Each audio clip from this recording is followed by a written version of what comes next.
Assalamualaikum warahmatullahi wabarakatuh.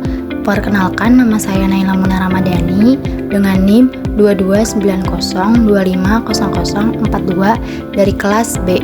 Di sini saya akan memaparkan materi mengenai pentingnya penggunaan bahasa baku dalam kehidupan sehari-hari. Yang pertama ada pengertian. Bahasa adalah alat komunikasi yang sangat penting dalam kehidupan sehari-hari. Di antara berbagai bahasa yang kita gunakan, bahasa baku memiliki peran yang istimewa.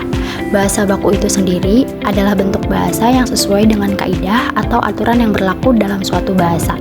Biasanya bahasa ini digunakan dalam situasi formal seperti dalam pendidikan, surat resmi, media massa, dan dokumen hukum. Sementara itu, bahasa yang tidak baku adalah bentuk bahasa yang tidak mengikuti aturan tersebut. Bahasa tidak baku biasanya digunakan dalam percakapan sehari-hari atau situasi santai, misalnya saat berbicara dengan teman sebaya. Kemudian, mengapa bahasa baku itu penting? Karena bahasa baku membantu menyatukan pemahaman dan menghindari kesalahpahaman dalam komunikasi.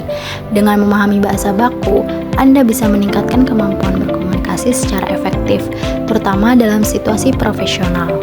Selanjutnya ada ciri-ciri bahasa baku. Yang pertama, formal. Formal berarti penggunaan bahasa yang digunakan dalam konteks atau situasi resmi. Hal ini mencakup acara-acara penting, komunikasi tertulis resmi, dan lingkungan akademis atau profesional. Contohnya seperti rapat kerja, pidato kenegaraan, seminar, penulisan surat dinas, skripsi, atau dokumen hukum. Yang kedua ada baku, merujuk pada kesesuaian penggunaan bahasa dengan kaidah atau aturan bahasa yang telah distandarisasi. Standar ini mencakup ejaan, tata bentuk kata, tata kalimat, dan peristilahan. Selanjutnya, struktur bahasa baku. Yang pertama, ada tata bahasa yang benar. Maksudnya, mengikuti aturan tata bahasa seperti penggunaan subjek, predikat, objek, dan keterangan. Yang kedua, ejaan yang disempurnakan atau EYD. Penulisan kata harus sesuai dengan pedoman umum ejaan bahasa Indonesia atau PUEB. Yang ketiga, ada pilihan kata atau diksi. Maksudnya, menentukan dan menyeleksi kata mana yang paling tepat untuk menyampaikan ide atau gagasan sehingga pembaca atau pendengar dapat menerima pesan sebagaimana mestinya. Yang keempat, kalimat efektif. Kalimat yang tidak hanya memenuhi syarat tata bahasa, tapi juga mampu menyampaikan pesan secara tepat, singkat, dan jelas kepada pembaca sehingga tidak menimbulkan salah tafsir. Selanjutnya, ada fungsi bahasa baku. Yang pertama, alat komunikasi resmi.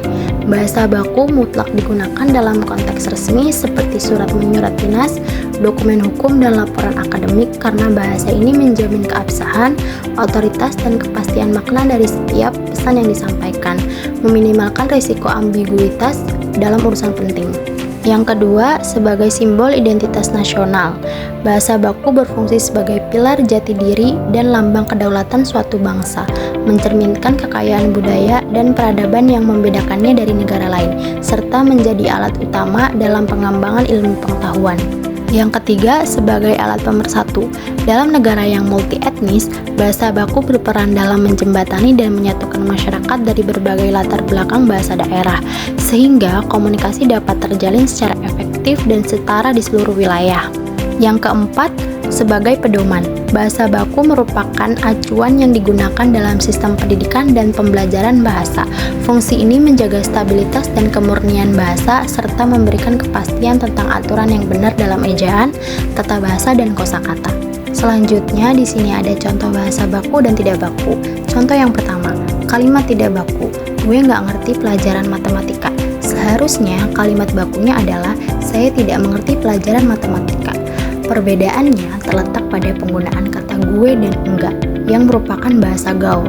Dalam bentuk baku, kata tersebut diganti menjadi saya dan tidak. Kemudian ada contoh yang kedua, kalimat tidak bakunya. Jadi gini guys, aku mau jelasin dikit tentang topik ini.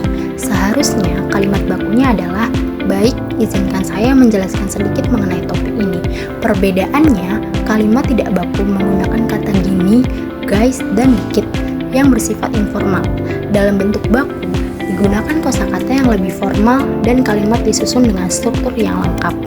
Demikian pemaparan materi yang dapat saya sampaikan, materi yang baru saja saya paparkan, saya ambil dari referensi yang saya dapatkan, yaitu Studio Belajar dengan judul artikel Memahami Bahasa Baku, Pengertian, Struktur, Ciri, dan Contohnya. Saya rasa cukup. Segala salah dan kurangnya saya mohon maaf. Wassalamualaikum warahmatullahi wabarakatuh.